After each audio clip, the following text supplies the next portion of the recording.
দ্বিতীয় দিনের মতো রাকসুতে নির্বাচনী প্রচারণায় নেমেছে প্রার্থীরা। ভিপি, জিএস সহ অন্যান্য পদের প্রার্থীরা ছুটছেন ভোটারের কাছে, দিচ্ছেন নানা প্রতিশ্রুতি। এদিকে দুপুরে সর্বজনীন শিক্ষার্থী সংসদ নামে একটি প্যানেল তাদের ইশতেহার ঘোষণা করেছে। রাকসু নির্বাচনকে কেন্দ্র করে অন্তত ১৫০০ আইন শৃঙ্খলা রক্ষাকারী বাহিনী চেয়েছে প্রক্টর অফিস। বিভাগীয় কমিশনার কার্যালয়ের কাছে চাওয়া হয়েছে অন্তত ১০ জন ম্যাজিস্ট্রেট। কোনো ধরনের বিশৃঙ্খল পরিস্থিতি তৈরি হলে ভ্রাম্যমাণ আদালত ফৌজদারি কার্যবিধি অনুযায়ী তৎক্ষণাৎ সেই বিচার করবে। দুপুরে মিডিয়া কর্নার উদ্বোধনের পর উপাচার্য বলেন, ভোট গণনার ক্ষেত্রে রাকসুর থেকে শিক্ষা নিয়ে তা আরও ত্বরান্বিত করার চেষ্টা করা হচ্ছে।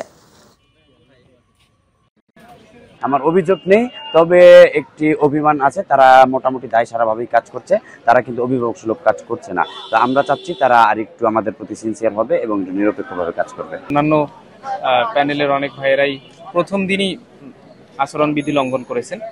তো আমরা আহ্বান জানাবো এটা যেন না করা হয়। আমরা সুনির্দিষ্ট অভিযোগ থাকলে সেটা প্রশাসনকে দিব লিখিতভাবে। আমরা এটা নিয়ে কাদা ছোড়াছুরি করতে চাই না। সবাই মিলে আমেজপূর্ণভাবে সুন্দরভাবে নির্বাচনটা হোক। স্টুডেন্টের কাছে যাচ্ছে, তারা পজিটিভলি সাড়া দিচ্ছে, দোয়া করছে, বলছে যে আপু আপনাকেই ভোটটা দিতে চাই। মানে এসব শুনে অনেক ভালো লাগছে।